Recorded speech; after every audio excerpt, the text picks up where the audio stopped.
very important it is to bring about in the human mind the radical revolution. The crisis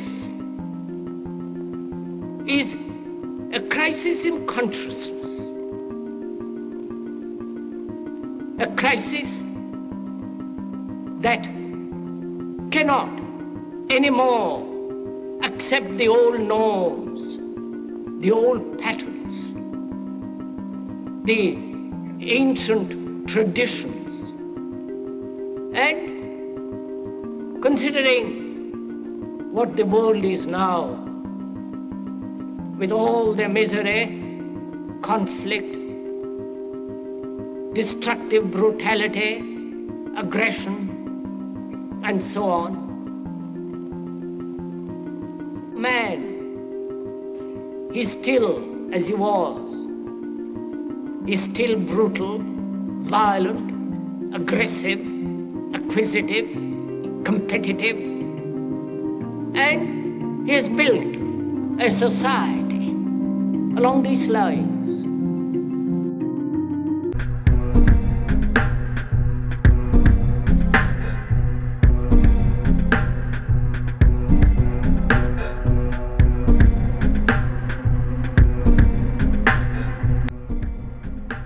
Yet, of all the social institutions we are born into, directed by, and conditioned upon, there seems to be no system as taken for granted and misunderstood as the monetary system.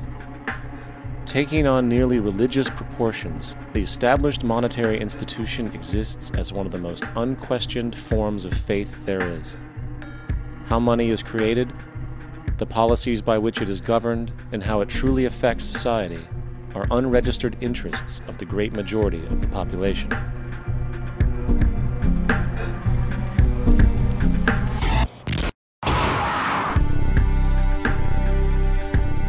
In a world where 1% of the population owns 40% of the planet's wealth, in a world where 34,000 children die every single day from poverty and preventable diseases, and where 50% of the world's population lives on less than $2 a day, one thing is clear: something is very wrong. And whether we are aware of it or not, the lifeblood of all of our established institutions, and thus society itself, is money. Therefore, understanding this institution of monetary policy is critical to understanding why our lives are the way they are. Unfortunately, economics is often viewed with confusion and boredom. Endless streams of financial jargon, coupled with intimidating mathematics, quickly deters people from attempts at understanding it. However, the fact is, the complexity associated with the financial system is a mere mask, designed to conceal one of the most socially paralyzing structures humanity has ever endured.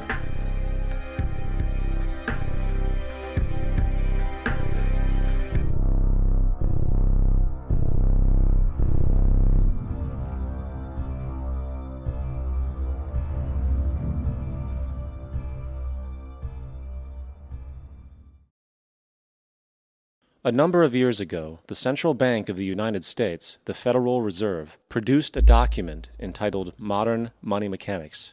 This publication detailed the institutionalized practice of money creation as utilized by the Federal Reserve and the web of global commercial banks it supports. On the opening page, the document states its objective. The purpose of this booklet is to describe the basic process of money creation in a fractional reserve banking system. It then proceeds to describe this fractional reserve process through various banking terminology, a translation of which goes something like this. The United States government decides it needs some money, so it calls up the Federal Reserve and requests, say, $10 billion. The Fed replies, saying, sure, we'll buy $10 billion in government bonds from you. So the government takes some pieces of paper, paints some official-looking designs on them, and calls them treasury bonds. Then it puts a value on these bonds to the sum of $10 billion and sends them over to the Fed. In turn, the people at the Fed draw up a bunch of impressive pieces of paper themselves, only this time calling them Federal Reserve notes, also designating a value of $10 billion to the set. The Fed then takes these notes and trades them for the bonds. Once this exchange is complete, the government then takes the $10 billion in Federal Reserve notes and deposits it into a bank account. And upon this deposit, the paper notes officially become legal tender money, adding $10 billion to the U.S. money supply. And there it is. $10 billion in new money has been created. Of course, this example is a generalization, for, in reality, this transaction would occur electronically, with no paper used at all. In fact, only 3% of the U.S. money supply exists in physical currency. The other 97% essentially exists in computers alone. The money was created out of debt. This mind-numbing paradox of how money or value can be created out of debt or a liability will become more clear as we further this exercise. So, the exchange has been made and now $10 billion sits in a commercial bank account. Here's where it gets really interesting. For as based on the fractional reserve practice, that $10 billion deposit instantly becomes part of the bank's reserves, just as all deposits do. And regarding reserve requirements, as stated in modern money mechanics, a bank must maintain legally required reserves equal to a prescribed percentage of its deposits.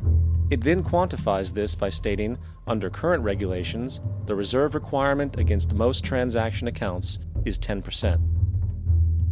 This means that with a $10 billion deposit, 10% or $1 billion is held as the required reserve, while the other $9 billion is considered an excessive reserve and can be used as the basis for new loans. Now, it is logical to assume that this $9 billion is literally coming out of the existing $10 billion deposit. However, this is actually not the case. What really happens is that the $9 billion is simply created out of thin air on top of the existing $10 billion deposit. This is how the money supply is expanded. The process then repeats, for that deposit becomes part of the bank's reserves. 10% is isolated, and in turn 90% of the $9 billion, or $8.1 billion, is now available as newly created money for more loans. And of course, that 8.1 can be loaned out and redeposited, creating an additional 7.2 billion, to 6.5 billion, to 5.9 billion, etc. This deposit money creation loan cycle can technically go on to infinity. The average mathematical result is that about $90 billion can be created on top of the original $10 billion.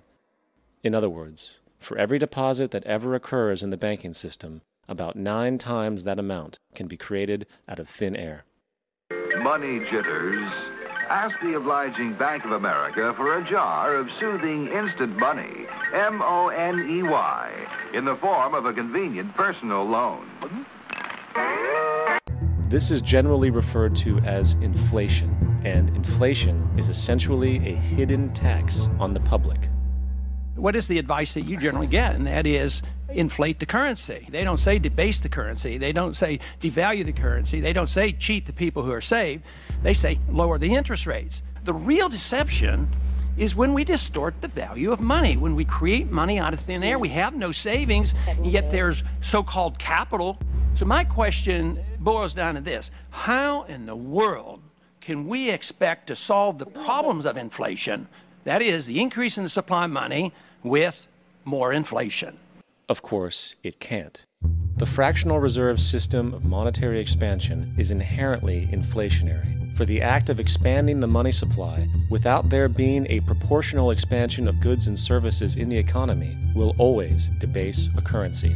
In fact, a quick glance at the historical values of the US dollar versus the money supply reflects this point definitively, for the inverse relationship is obvious. Here is a chart of the US money supply from 1950 to 2006. Here is a chart of the US national debt for the same period. How interesting it is that the trends are virtually the same. For the more money there is, the more debt there is. The more debt there is, the more money there is. To put it a different way, every single dollar in your wallet is owed to somebody by somebody. For remember, the only way the money can come into existence is from loans. Therefore, if everyone in the country were able to pay off all debts, including the government, there would not be $1 in circulation. The last time in American history the national debt was completely paid off was in 1835 after President Andrew Jackson shut down the central bank that preceded the Federal Reserve. In fact, Jackson's entire political platform essentially revolved around his commitment to shut down the central bank, stating at one point, "The bold efforts the present bank has made to control the government are but premonitions of the fate that awaits the American people, should they be deluded into a perpetuation of this institution or the establishment of another like it." Unfortunately, his message was short-lived, and the international bankers succeeded to install another central bank in 1913, the Federal Reserve. And as long as this institution exists, perpetual debt is guaranteed. The application of interest. When the government borrows money from the Fed, or when a person borrows money from a bank, it almost always has to be paid back with accrued interest. In other words, almost every single dollar that exists must be eventually returned to a bank with interest paid as well. But if all money is borrowed from the central bank and is expanded by commercial banks through loans, only what would be referred to as the principal is being created in the money supply. So then, where is the money to cover all of the interest that is charged? Nowhere. It doesn't exist. The ramifications of this are staggering, for the amount of money owed back to the banks will always exceed the amount of money that is available in circulation. This is why inflation is a constant in the economy, for new money is always needed to help cover the perpetual deficit built into the system, caused by the need to pay the interest. What this also means is that mathematically, defaults and bankruptcy are literally built into the system, and there will always be poor pockets of society that get the short end of the stick. An analogy would be a game of musical chairs, for once the music stops, somebody is left out to dry. During the American Civil War, President Lincoln bypassed the high-interest loans offered by the European banks and decided to do what the Founding Fathers advocated, which was to create an independent and inherently debt-free currency. It was called the greenback. Shortly after this measure was taken, an internal document circulated between private British and American banking interests stated, "Slavery is but the owning of labor and carries with it the care of laborers, while the European plan is that capital shall control labor by controlling wages. This can be done by controlling the money. It will not do to allow the greenback, as we cannot control that." The fractional reserve policy perpetrated by the Federal Reserve, which has spread in practice to the great majority of banks in the world, is, in fact, a system of modern slavery. Think about it. Money is created out of debt. And what do people do when they are in debt? They submit to employment to pay it off. But if money can only be created out of loans, how can society ever be debt-free? It can't. And that's the point.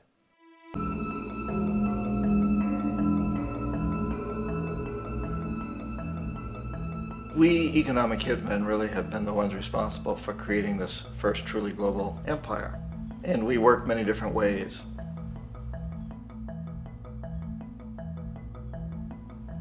But perhaps the most common is that we will identify a country that has resources our corporations covet, like oil, and then arrange a huge loan to that country from the World Bank or one of its sister organizations.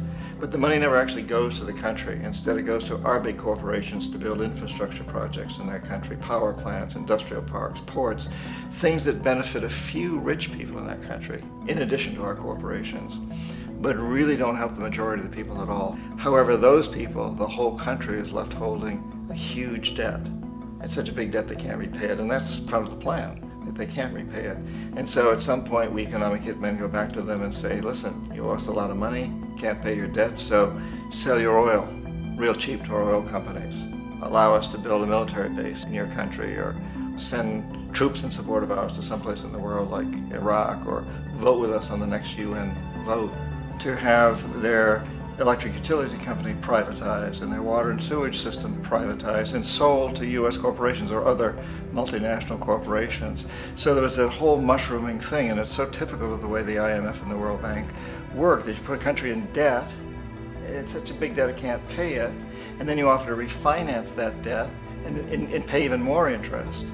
And you demand this quid pro quo, which you call a conditionality or good governance, which means basically that they've got to sell off their resources, including many of their social services, their utility companies, their school systems sometimes, their penal systems, their insurance systems, to foreign corporations. So it's a double, triple, quadruple whammy. Iraq actually is a perfect example of the way the whole system works. So we economic hitmen are the first line of defense. We go in and we try to corrupt governments and get them to accept these huge loans, which we then use as leverage to basically own them. If we fail, as I failed in Panama with Omar Torrijos and in Ecuador with Jaime Roldos, men who refuse to be corrupted, then the second line of defense is we send in the jackals. And the jackals either overthrow governments or they assassinate. And once that happens and a new government comes in, and boy, it's going to toe the line, because the new president knows what will happen if he doesn't.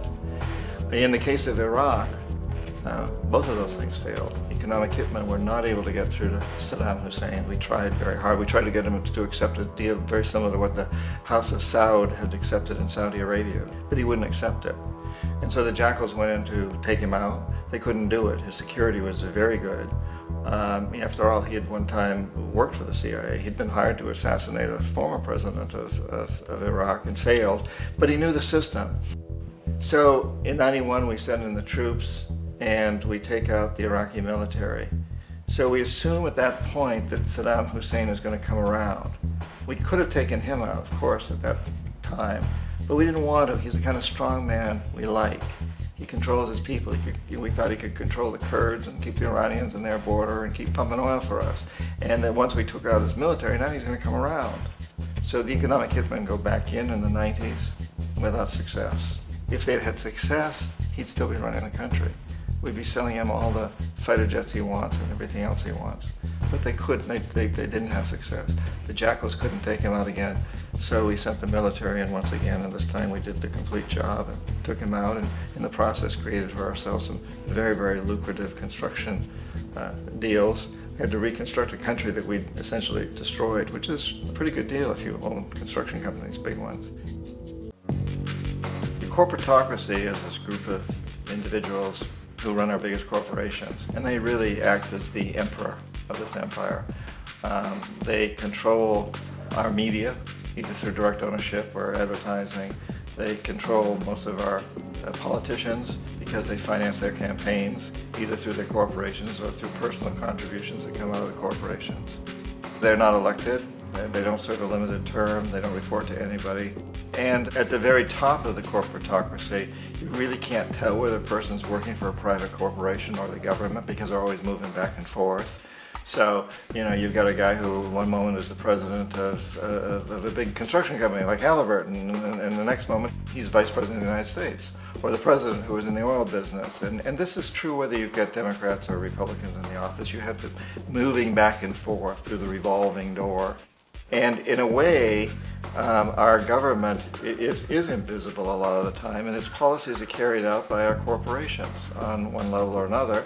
And then again, the policies of the government are basically forged by the corporatocracy and then presented to the government. They become government policy. So it's an incredibly cozy relationship. This isn't a conspiracy theory type of thing. These people don't have to get together and plot to do things. They all basically work under one primary assumption, and that is that they must maximize profits regardless of the social and environmental costs. The largest environmental lawsuit in the history of the world today is being brought on behalf of 30,000 Ecuadorian Amazonian people against Texaco, which is now owned by Chevron. So today it's against Chevron, but for activities conducted by Texaco. They estimated to be more than 18 times what the Exxon Valdez dumped into the coast of Alaska. In the case of Ecuador, it wasn't an accident. The oil companies did it intentionally. They knew they were doing it to save money out there rather than arranging for proper disposal.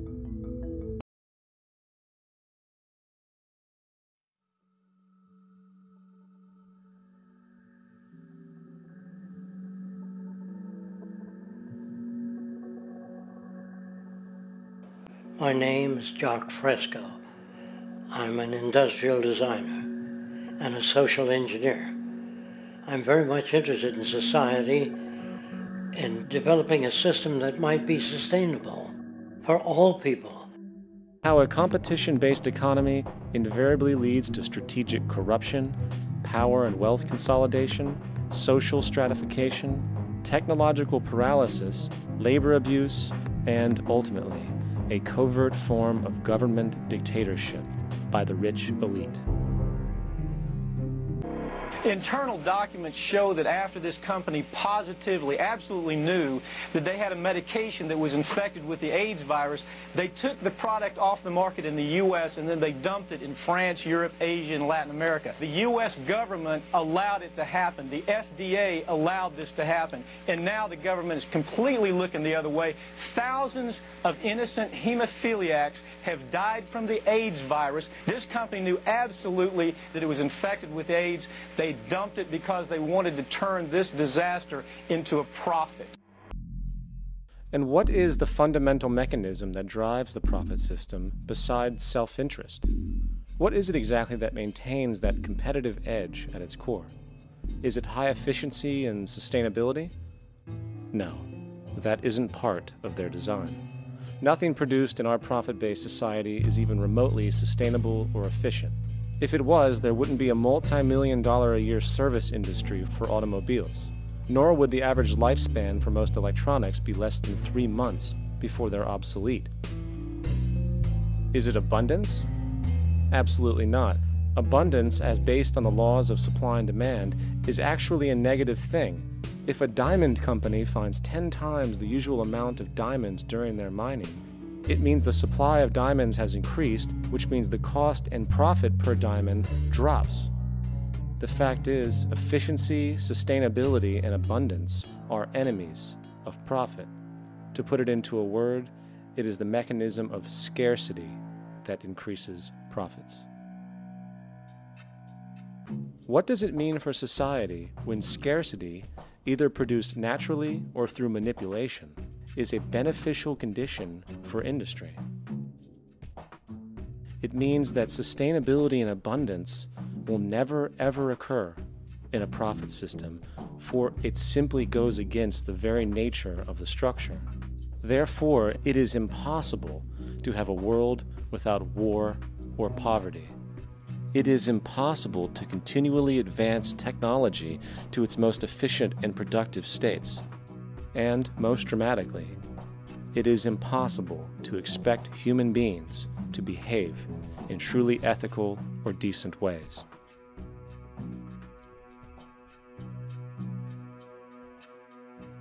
War, poverty, corruption, hunger, misery, human suffering will not change in a monetary system. That is, there'll be very little significant change. It's going to take the redesign of our culture, our values, and it has to be related to the carrying capacity of the earth, not some human opinion or some politician's notions of the way the world ought to be, or some religious notions of the conduct of human affairs. And that's what the Venus Project is about.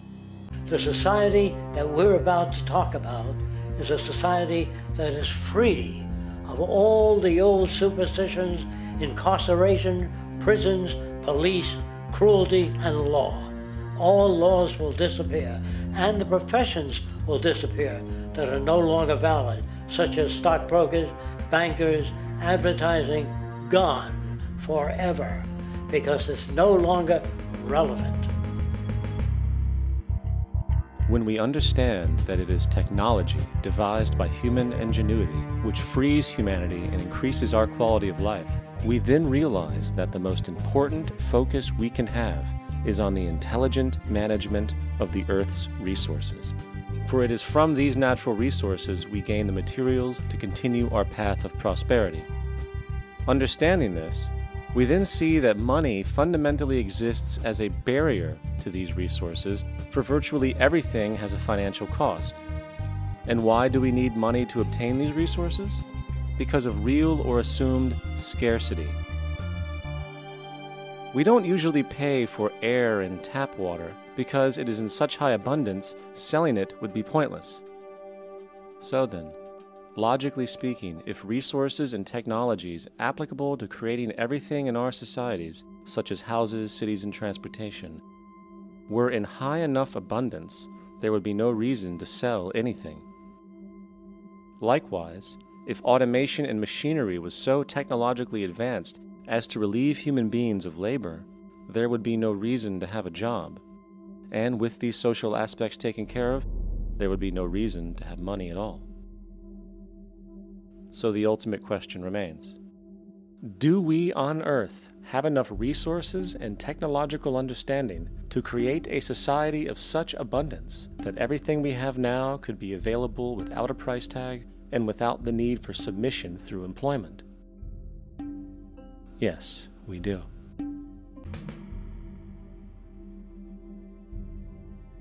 The major difference between a resource-based economy and a monetary system is that a resource-based economy is really concerned with people and their well-being, where a monetary system has become so distorted that the concerns of the people are really secondary, if they're there at all. The products that are turned out are for how much money you can get. If there is a problem in society and you can't earn money from solving that problem, then it won't be done. The resource-based economy is really not close to anything that's been tried. And with all our technology today, we can create abundance. It could be used to improve everyone's lifestyle. Abundance all over the world if we use our technology wisely and maintain the environment. Solar and wind energy are well known to the public, but the true potential of these mediums remains unexpressed. Solar energy, derived from the sun, has such abundance that 1 hour of light at high noon contains more energy than what the entire world consumes in a year. If we could capture 1/100% of this energy, the world would never have to use oil, gas, or anything else. The question then is not availability, but the technology to harness it. And there are many advanced mediums today which could accomplish just that, if they were not hindered by the need to compete for market share with the established energy power structures. Then there's wind energy. Wind energy has long been denounced as weak, and due to being location-driven, impractical. This is simply not true. The U.S. Department of Energy admitted in 2007 that if wind was fully harvested in just 3 of America's 50 states, it could power the entire nation. And then there are the rather unknown mediums of tidal and wave power. Tidal power is derived from tidal shifts in the ocean. Installing turbines which capture this movement generates energy. In the United Kingdom, 42 sites are currently noted as available, forecasting that 34% of all the UK's energy could come from tidal power alone. Wave power, which extracts energy from the surface motions of the ocean, is estimated to have a global potential of up to 80,000 terawatt-hours a year, if efficiently harnessed through technology, could power the world forever. That being said, there happens to be another form of clean, renewable energy which trumps them all: geothermal power. Geothermal energy utilizes what is called heat mining, which, through a simple process using water, is able to generate massive amounts of clean energy. In 2006, an MIT report on geothermal energy found that 13,000 zettajoules of power are currently available in the Earth, with the possibility of 2,000 zettajoules being easily tappable with improved technology. The total energy consumption of all the countries on the planet is about half of a zettajoule a year. This means about 4,000 years of planetary power could be harnessed in this medium alone. And when we understand that the Earth's heat generation is constantly renewed, this energy is really limitless and could be used forever. The grand realization is that we have total energy abundance without the need for pollution, traditional conservation, or, in fact, a price tag. And what about transportation? The prevailing means of transportation in our societies is by automobile and aircraft, both of which predominantly need fossil fuels to run. In the case of the automobile, the battery technology needed to power an electric car that can go over 100 miles an hour for over 200 miles on one charge exists, and has existed for many years. However, due to battery patents controlled by the oil industry, which limits their availability to maintain market share, coupled with political pressure from the energy industry, the accessibility and affordability of this technology is limited.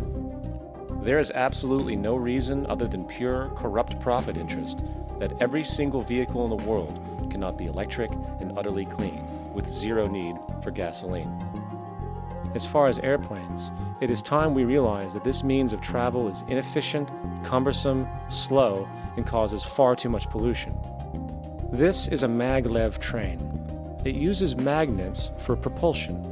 It is fully suspended by a magnetic field and requires less than 2% of the energy used for plane travel. The train has no wheels, so nothing can wear out. The current maximum speed of versions of this technology, as used in Japan, is 361 miles per hour. However, this version of the technology is very dated. An organization called ET3, which has connections with the Venus Project, has established a tube-based maglev that can travel up to 4,000 miles per hour in a motionless, frictionless tube, which can go over land or underwater. Imagine going from LA to New York for an extended lunch break, or from Washington, D.C. to Beijing, China in 2 hours.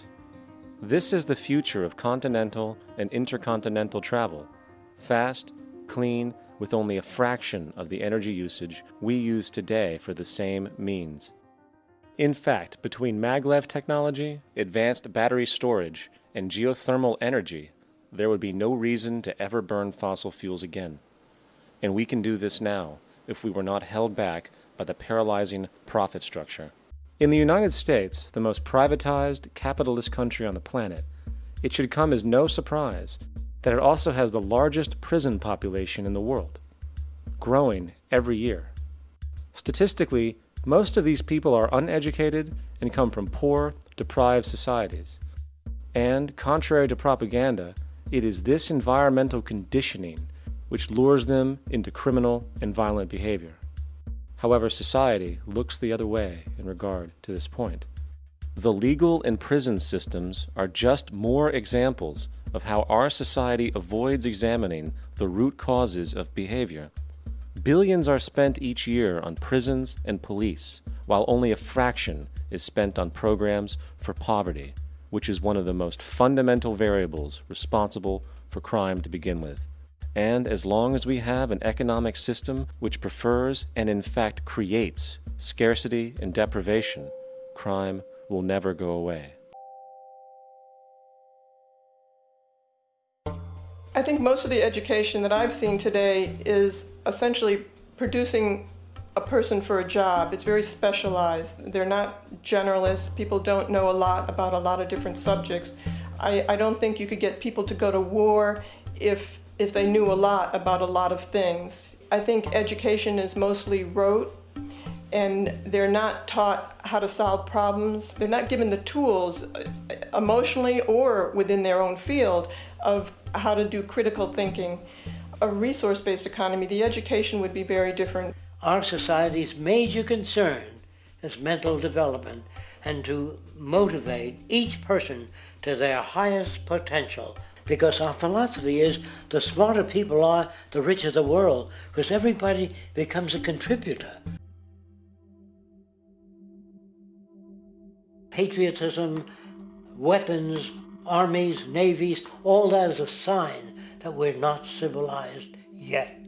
Kids will ask their parents, didn't you see the necessity of the machines? Dad, couldn't you see that war was inevitable when you produce scarcity? Isn't it obvious? Of course the kid will understand that you were pinheads, raised merely to serve the established institutions. We're such an abominable, sick society that we won't make the history book. They just say that large nations took land from smaller nations, used force and violence. You'll get history talked about as corrupt behavior all the way along until the beginning of the civilized world. That's when all the nations worked together. World unification, working toward common good for all human beings, and without anyone being subservient to anyone else, without social stratification, whether it be technical elitism or any other kind of elitism, eradicated from the face of the earth. The state does nothing because there is no state. The system I advocate, a resource-based global economy, is not perfect. It's just a lot better than what we have. We can never achieve perfection.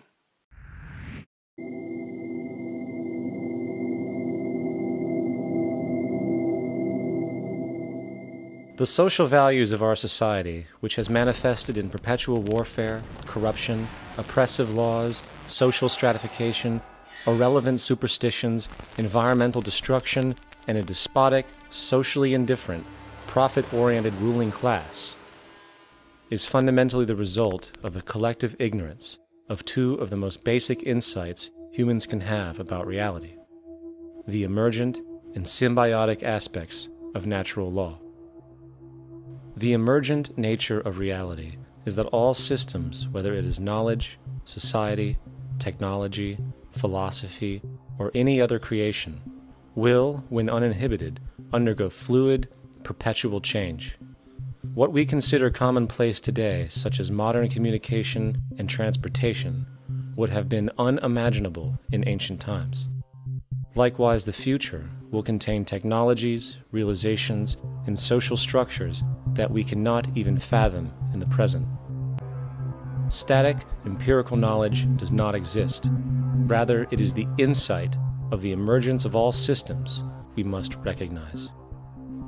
This means we must be open to new information at all times, even if it threatens our current belief system and hence identities. Sadly, society today has failed to recognize this, and the established institutions continue to paralyze growth by preserving outdated social structures. Simultaneously, the population suffers from a fear of change, for their conditioning assumes a static identity, and challenging one's belief system usually results in insult and apprehension, for being wrong is erroneously associated with failure, when, in fact, to be proven wrong should be celebrated, for it is elevating someone to a new level of understanding, furthering awareness. The fact is, there is no such thing as a smart human being, for it is merely a matter of time before their ideas are updated, changed, or eradicated. And this tendency to blindly hold on to a belief system, sheltering it from new, possibly transforming information, is nothing less than a form of intellectual materialism. The monetary system perpetuates this materialism not only by its self-preserving structures, but also through the countless number of people who have been conditioned into blindly and thoughtlessly upholding these structures, therefore becoming self-appointed guardians of the status quo. Sheep, which no longer need a sheepdog to control them, for they control each other by ostracizing those who step out of the norm. This tendency to resist change and uphold existing institutions for the sake of identity, comfort, power, and profit is completely unsustainable and will only produce further imbalance, fragmentation, distortion, and invariably, destruction. It's time to change. The monetary system is a product of a period of time where scarcity was a reality.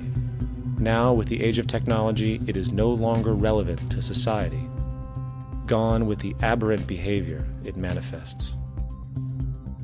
And this point on division, which is a trademark of all theistic religions, brings us to our second failure of awareness: the false assumption of separation through the rejection of the symbiotic relationship of life. Apart from the understanding that all natural systems are emergent, where all notions of reality will be constantly developed, altered, and even eradicated, we must also understand that all systems are, in fact, invented fragments, merely for the sake of conversation. For there is no such thing as independence in nature. The whole of nature is a unified system of interdependent variables, each a cause and a reaction, existing only as a concentrated whole. You don't see the plug connected to the environment, so it looks like we're free, wandering around. Take the oxygen away, we all die immediately. Take plant life away, we die. And without the sun, all the plants die. So we are connected. We really must take into account the totality. This isn't just a human experience on this planet. This is a total experience. And we know we can't survive without plants and animals. We know we can't survive without the four elements, you know. And so when are we going to really start taking that into account? That's what it is to be successful. Success depends on how well we relate to everything around us. We can call it spirituality, but the fact of the matter is joy comes from that bliss of connectedness. That's our God spirit. That's that side of ourselves that really feels it. And you can feel it deep inside you. It's this amazing, wonderful feeling. And you know it when you get it. You don't get it from money. You get it from connection.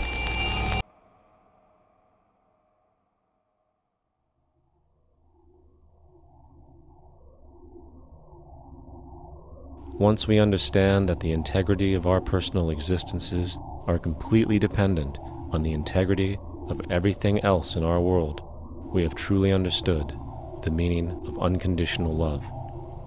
For love is extensionality, and seeing everything as you and you as everything can have no conditionalities. For, in fact, we are all everything at once. If it's true that we're all from the center of a star, every atom in each of us from the center of a star, then we're all the same thing. Even a Coke machine or a cigarette butt in the street in Buffalo is made out of atoms that came from a star. They've all been recycled thousands of times, as have you and I. And therefore, it's only me out there. So what is there to be afraid of? What is there that needs solace-seeking? Nothing. There's nothing to be afraid of because it's all us. The trouble is we have been separated by being born and given a name and an identity and being individuated. We've been separated from the oneness, and that's what religion exploits, that people have this yearning to be part of the overall one again. So they exploit that. They call it God. They say he has rules. And I think it's cruel. I think you can do it absent religion. It's time to claim the unity our outmoded social systems have broken apart, and work together to create a sustainable global society where everyone is taken care of and everyone is truly free.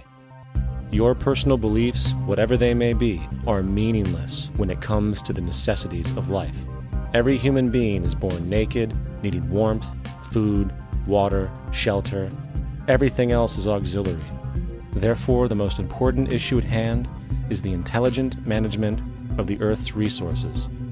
This can never be accomplished in a monetary system, for the pursuit of profit is the pursuit of self-interest, and therefore imbalance is inherent. In the 1940s, the Manhattan Project produced the first true weapon of mass destruction. This program employed 130,000 people at an extreme financial cost. Imagine what our life would be like today if that group of scientists, instead of working on a way of killing people, worked on a way to create a self-sustaining, abundant world. Life today would be very, very different if that was their goal. Instead of weapons of mass destruction, it is time to unleash something much more powerful. Weapons of mass creation. Our true divinity is in our ability to create, and armed with the understanding of the symbiotic connections of life, while being guided by the emergent nature of reality, there is nothing we cannot do or accomplish. The most relevant change must occur first inside of you. The real revolution is the revolution of consciousness, and each one of us first needs to eliminate the divisionary, materialistic noise we have been conditioned to think is true, while discovering, amplifying, and aligning with the signal coming from our true empirical oneness. It is up to you. What we are trying during all these discussions and talks here is to see if we cannot radically bring about a transformation of the mind. Not accept things as they are, but to understand it, to go into it, to examine it. Give your heart and your mind with everything that you have to find out a way of living differently.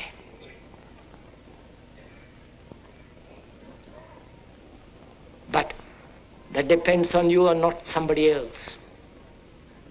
Because in this there is no teacher, no pupil. There is no leader. There is no guru. There is no master, no savior. You yourself are the teacher and the pupil. You are the master, you are the guru, you are the leader. You are everything.